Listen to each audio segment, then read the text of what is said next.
Au bout du monde avec Damien Boyer, merci pour ce joli voyage chez les Amérindiens de Guyane. Qu'est-ce que tu garderas comme souvenir, j'allais dire, mais marqué à vie dans ta tête de ce voyage? C'est souvent dans les relations qu'on garde les plus grands souvenirs. Là, c'était Jean-Marie, donc celui qui m'a accompagné pendant tout le film, parce que c'était un des seuls en réalité à avoir accepté que je puisse le suivre, vivre le quotidien avec lui. Et il m'a fait confiance, il a rien voulu, contrairement à plein d'autres. Au niveau financier, certains voulaient demander en tant que guide, quoi, pour que je découvre leur culture. Et lui, il a vraiment joué à l'amitié, la carte d'amitié jusqu'au bout. Et lui et sa femme m'ont vraiment marqué.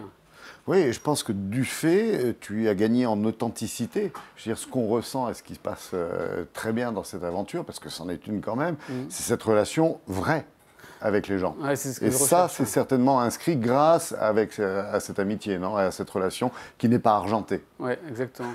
Et souvent, on a la tendance à se dire, on va peut-être contacter une personne qui est un peu guide ou qui connaît les deux cultures, ma culture, et c'est un bon passeport. Mais en réalité, on a des relations qui sont un peu moins vraies, c'est vrai. Donc là, il me présente sa culture avec son point de vue, avec son expérience à lui, mais je trouve ça génial, on l'a vu dans le film. Et ce qui est bien aussi, c'est de pouvoir partager, c'est-à-dire de se mettre au boulot à la pêche avec le pêcheur, de parler bois et charpente, effectivement, avec un homologue de Guyane. C'est clair. C'est vrai que ce sont des moments, ça ouvre des portes quand même, c'est plus facile. Clair. Et en plus, il y a des choses qu'on n'a pas eues dans le film, des séquences, parce qu'on est limité en temps. Bien sûr. Mais par exemple...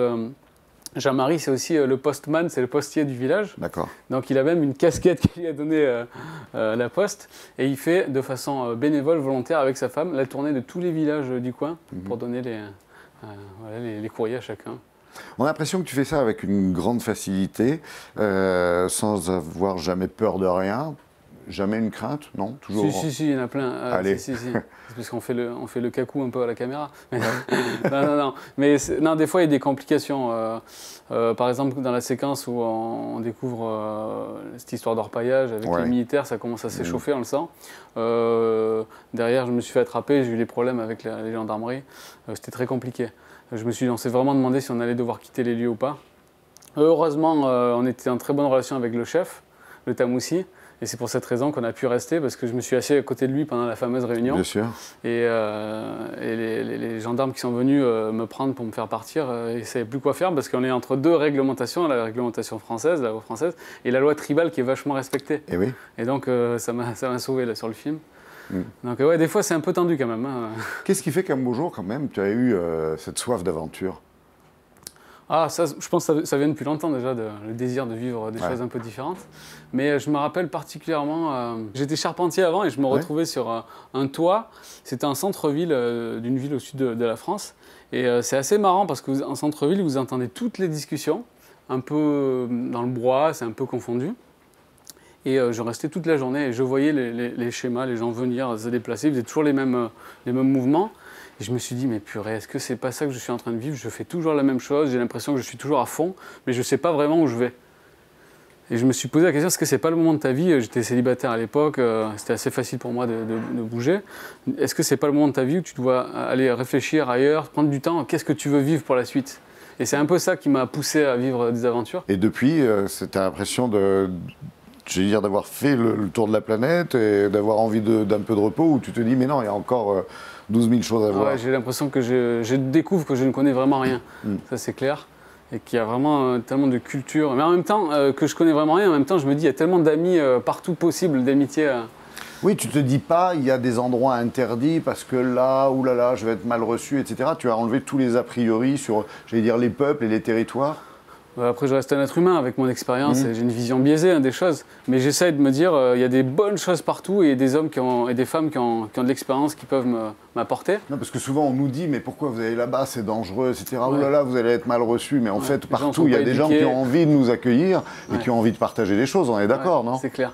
C'est clair. Je dis souvent à ma femme, je lui dis, tu sais, je vais à un endroit où les gens m'attendent pas, mais ils savent pas qu'ils vont me manquer. C'est joli ça. Et en fait, il y a plein d'endroits en fait, les relations, c'est incroyable. Malgré les cultures, ça, je l'ai découvert. Il y a vraiment des amitiés, souvent l'humour. Ça, c'est pour moi, c'est le passeport. Ah, oui, oui. Partout. On peut avoir des amis vraiment partout. J'ai même des amis Maasai, de la tribu des Maasai, qui sont venus à mes noces, à mon mariage en France. Ouais. En sautant comme ça, avec la danse. Ils ont sauté, ils l'ont fait. Ils ont pris toute la place au mariage. On les a plus regardés que nous.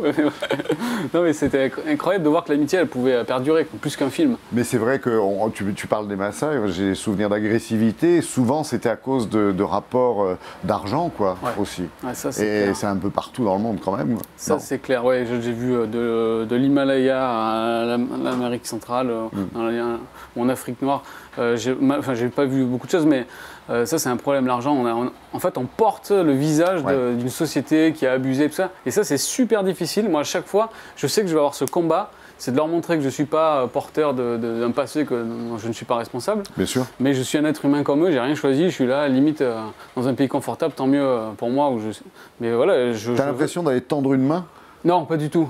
Ah, d'accord. Non, j'ai l'impression de réclamer de l'amitié qui n'est pas naturelle, en fait. Et alors, pourquoi aller la chercher dans les tribus isolées Moi, ce que j'aime, c'est quand on arrive à un moment dans la relation où les personnes que je rencontre me posent des questions sur ma culture et elles trouvent ça vraiment bizarre. Et c'est ça que j'aime bien. Par exemple, j'avais fait venir les fameux Maasai qui sont venus à la maison. Une fois, je les ai retrouvés sur le sofa, ils étaient allongés, ils se tenaient la tête comme ça. Et je dis, mais qu'est-ce qui se passe, les gars? Il dit, oh là là, it's bad, it's bad. Je dis, qu'est-ce qui s'est passé? Et je demande à des amis. Il me dit, je sais pas, on les a amenés dans une maison de retraite et depuis, ils sont comme ça. Et je lui dis, mais qu'est-ce qui s'est passé? Et ils m'ont répondu, you locked your libraries. Vous avez enfermé vos bibliothèques, vous avez enfermé votre savoir. Et moi, ça m'a fait mal parce que je me suis dit, waouh, qu'est-ce que même moi je vais faire avec mes parents, mes grands-parents, comment je gère ça? C'est pas évident. La transmission du savoir et de la sagesse. Et comment on s'en occupe. Oui, il faut dire qu'en Occident, c'est devenu un commerce aussi, hélas. Mais c'est vrai que chez tous ces peuples, c'est admirable de voir comme les générations ont besoin les unes des autres et qu'elles le vivent très bien. En fait, il y a comme des valeurs simples que certaines ethnies, certains peuples vivent. Et des fois, qu'on a un petit peu oublié ou que c'est un peu effacé. Et c'est pour ça que j'aime bien aller dans les endroits un peu reculés, pour retrouver ça, ce côté villageois, familial.